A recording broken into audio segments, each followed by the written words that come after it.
It was almost midnight when he knocked. I was still wearing the oversized sweatshirt I'd stolen from his best friend, my ex, months before everything fell apart. I hadn't expected anyone. I should have ignored it. I should have told him to leave.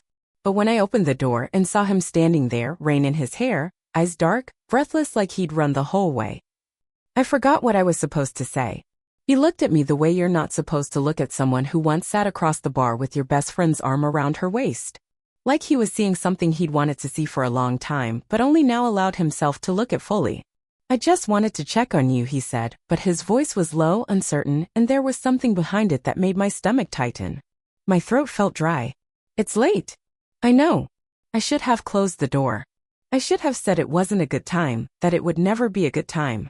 But I stepped back, letting him in. The door clicked shut, sounding too loud in the tiny apartment, and for a moment we just stood there, silence stretching between us like a wire that could snap if either of us moved. He smelled like rain and cologne, sharp and warm, and for some reason it made me feel too awake, too aware of my bare legs under the hem of the sweatshirt, of the way my hair was a mess, of the way his eyes kept falling to my mouth before darting away. He was my ex's best friend.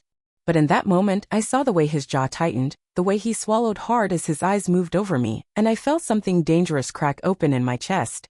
Are you okay? He asked, stepping closer, close enough that I could feel the warmth coming off his body. I'm fine, I whispered, even though my pulse was fluttering, even though I didn't know if I meant it.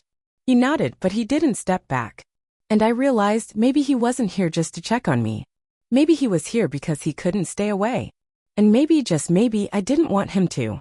He walked past me into the living room, dripping rain onto the hardwood, leaving a trail I didn't have the energy to care about. My chest was tight, my skin buzzing, like my body knew something before my mind could admit it. He looked around, taking in the boxes I hadn't unpacked since the breakup. The candle burning low on the counter. The single wine glass on the coffee table. His eyes landed on the sweatshirt I was wearing, his best friend's sweatshirt, and something flickered across his face, too fast for me to catch. I saw your light on, he said, as if that explained everything. As if that was why he was here at midnight, looking at me like he didn't know what to do with his hands. It's late, I repeated, but softer this time because my voice was shaking and I didn't want him to hear it. I know, he said again, his voice low, almost a whisper. We stood there, the distance between us so small, yet everything felt heavy with what we weren't saying. I felt the air change, thickening with the unspoken. I remembered how he used to look at me when I'd walk into the room to see his best friend, how sometimes his gaze would linger, just for a breath, before he'd catch himself and look away. I remembered the way he'd always find a reason to stand closer than necessary, the way his jokes would make me laugh even when I was fighting with my ex. I tried to remember why this was wrong. But then he looked at me, really looked at me, and I saw it in his eyes, that raw, aching desire he had been trying to hide for so long. His tongue darted across his bottom lip, and I felt a heat bloom under my skin, rising up my neck, making me shift where I stood. You shouldn't be here, I said, even though my hands were trembling, even though I didn't move away. I know. His voice was barely a breath, but it reached me, sinking into my bones. For a moment he looked like he might turn around, like he might leave. But he didn't. He took a slow step closer, and then another, until I could feel the warmth of him, the scent of rain in him, filling my lungs. I wanted to move, to put a wall between us, to protect what was left of my dignity. But I couldn't. My body felt heavy, rooted, every nerve alive, waiting. He lifted a hand, hesitated, then let it drop to his side. I shouldn't want this, he whispered.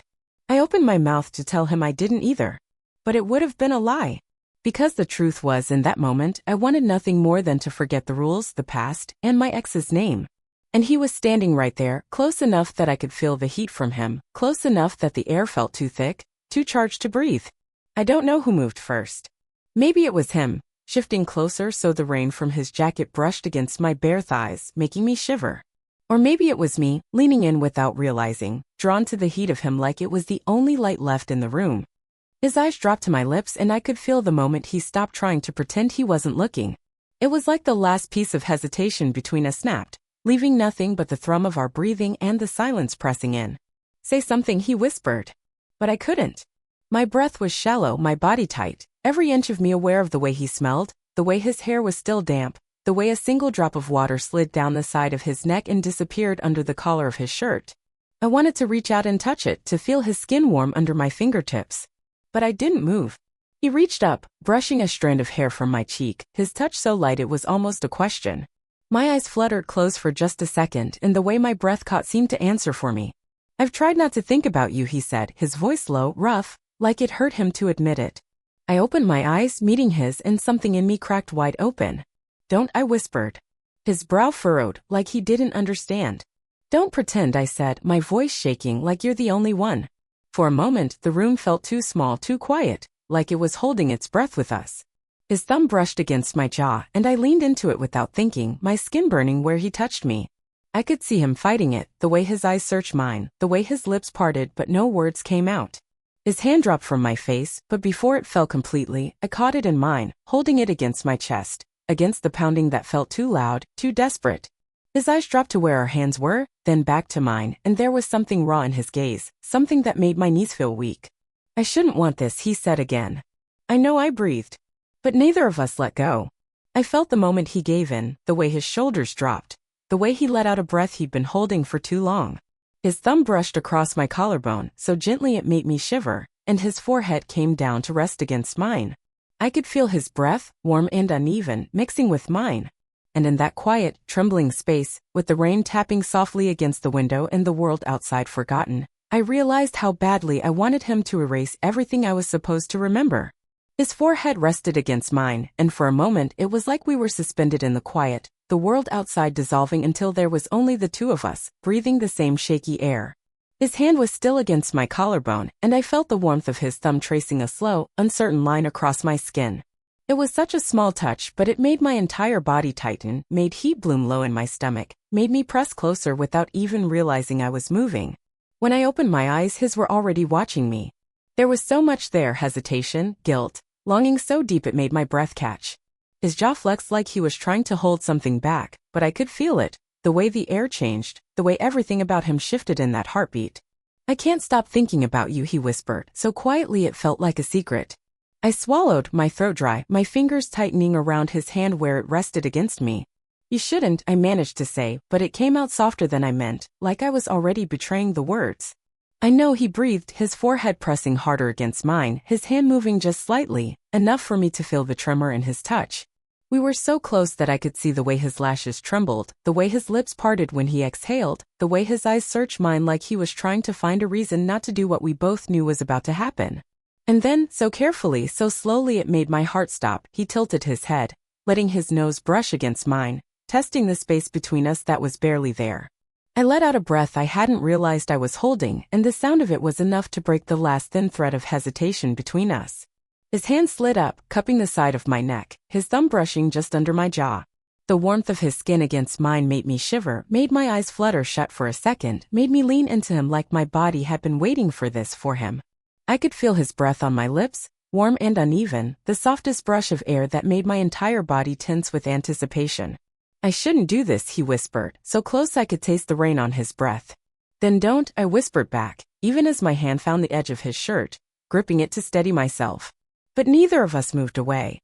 His thumb traced the line of my jaw, so gently it was almost reverent, and I felt the way he was shaking, the way his breath stuttered, the way the space between us pulsed with the weight of what we were about to do. And then in a moment that felt like the world holding its breath, he finally closed the last inch between us. His lips brushed against mine, light, testing, like a question. My heart pounded so hard it felt like it echoed in the silence, and I pressed back, just enough to answer. It wasn't a kiss, not yet. It was a promise. And in that trembling, stolen moment, I knew we were both too far gone to stop. When his lips finally pressed into mine, it was nothing like I'd imagined. It wasn't rushed or clumsy. It wasn't hungry in the way stories like to describe. It was quiet, soft, but so intense it made my entire body tense, made something deep in me unfurl like it had been waiting forever. His hand was still on my neck, his thumb brushing the edge of my jaw as he tilted his head, deepening the kiss by the smallest degree, testing, careful, like he was afraid I'd pull away. But I didn't. I leaned into him, pressing closer, letting my fingers clutch at the fabric of his shirt, needing to feel something solid as the world around me seemed to tilt. His lips were warm, gentle, but I could feel the tremor in them, the way he was holding himself back, the way his breath caught when I let out a small, helpless sound I couldn't swallow down. I felt the way his fingers flexed against my skin, like he was fighting the urge to pull me closer, to take more, to let go of the guilt that I could feel vibrating between us. And for a moment we just stayed there, kissing softly like we were learning each other, like every second of contact was something we wanted to memorize. When he finally pulled back, just enough to look at me, his eyes were dark, pupils wide, breath uneven. I felt my own breath trembling, felt the way my lips were tingling, swollen from the kiss, the taste of him still lingering on my tongue. "I'm sorry," he whispered, but it sounded like a lie, like he didn't mean it, like he couldn't mean it. "Don't be," I whispered back, my voice shaking. Because in that moment I wasn't sorry either.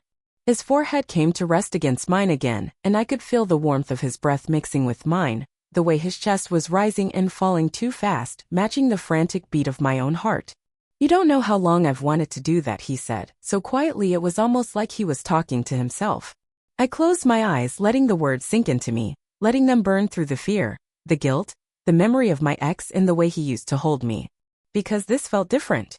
This felt like something I shouldn't want but did, like something that was going to change everything whether I was ready or not. My fingers slipped from his shirt to the warm skin at the edge of his neck, feeling the dampness from the rain, the heat of him beneath. He shivered under my touch, and I felt a small, breathless laugh slip from my lips. "What?" he asked, pulling back just enough to see me, his thumb still brushing against my skin. I can't believe you're here," I whispered. His eyes searched mine, something soft, something vulnerable flickering across his face. "I couldn't stay away," he admitted, and in the way he said it, I knew it was the truth. In that moment, everything else fell away, the past, the fear, the wrongness of it all, and it was just him and me, standing in the soft glow of the kitchen light, the rain still tapping gently at the window, and the sound of our breathing filling the space between us. And when he leaned in again, kissing me deeper this time, I didn't stop him. Because I didn't want to. The second time he kissed me, it wasn't soft. It was careful, yes, but there was something deeper behind it, something that made his hands tighten against my waist, pulling me closer until I could feel the solid warmth of him, the steady thrum of his heartbeat that somehow matched the frantic beat of mine. My fingers found the back of his neck, tangling in the damp ends of his hair as I pressed into him, letting the kiss deepen, letting the softness turn into something that made heat pool low in my stomach.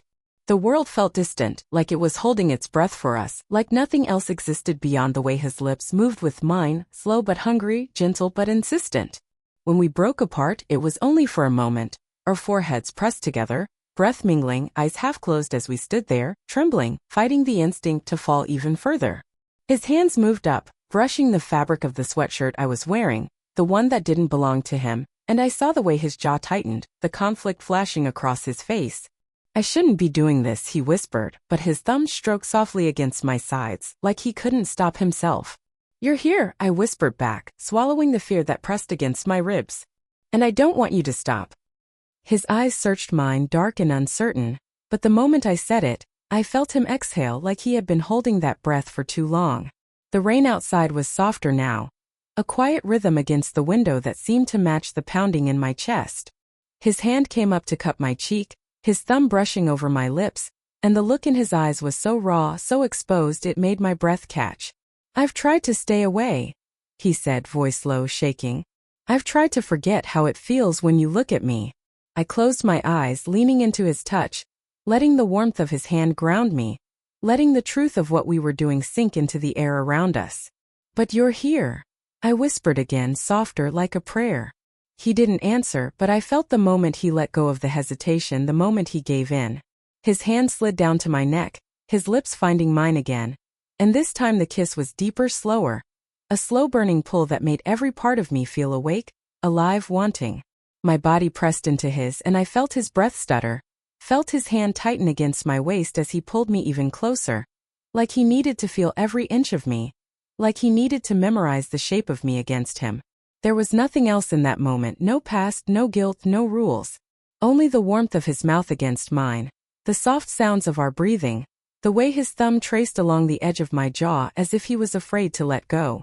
I felt his forehead press to mine again, our lips brushing softly as we both tried to catch our breath, and I realized we were already too far gone. Neither of us wanted to stop. And in that moment I didn't care about the reasons we shouldn't, because all I wanted was him. His hands were on my waist, warm and steady, grounding me in a moment that felt like it shouldn't exist but somehow did. I could feel the trembling in his fingers as they slid up, brushing the hem of the sweatshirt, pausing, waiting for me to stop him. But I didn't. I lifted my arms just slightly, giving him permission, letting him pull it over my head, letting it fall softly to the floor between us like a final goodbye to the past we were breaking. His eyes roamed over me, and the way he looked at me made heat rise up my neck, made me wrap my arms around myself out of instinct.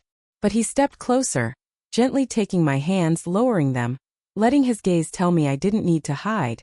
Not with him, not in this moment. "You're beautiful," he whispered, and the way his voice broke made my heart ache. I pressed closer, resting my head against his chest, feeling the thump of his heart, letting it anchor me as his arms wrapped around me, pulling me in, holding me like he was afraid I would disappear if he let go. We stood there, breathing each other in, the warmth of our bodies melting the chill of the rain that clung to his clothes. I could feel the heat radiating off his skin, the soft rise and fall of his chest, the way his hands moved along my back in slow, comforting strokes that left a trail of warmth everywhere he touched. When I tilted my head up, he was already looking down at me, eyes soft, lips parted, like he was waiting for me to give him a sign. So I did. I kissed him slowly, deeply, letting my hand slide up to the back of his neck, pulling him down to me, letting every inch of that kiss say what I couldn't. That I wanted this. That I wanted him. His hands tightened on my waist, and he kissed me back with a quiet urgency, like he was trying to memorize the way I tasted, the way I felt, the way I breathed against his mouth. Every brush of his lips, every soft, trembling sigh that escaped us, felt like a promise, like a confession neither of us could take back. When we pulled apart, our foreheads pressed together, breaths tangled, eyes half closed, there was a silence that felt heavy and comforting all at once. "We can't go back after this," he whispered. "I know," I whispered back, my thumb brushing across his jaw, feeling the slight roughness there, grounding me in the reality of him. And I meant it, because in that moment I didn't want to go back. I wanted to move forward, even if it meant breaking the rules, even if it meant facing the mess that would come tomorrow. Because some moments are worth the fall. Some people are worth the risk. And as he pulled me back into him, pressing a soft kiss to my forehead before letting his lips find mine again, I realized he was worth it.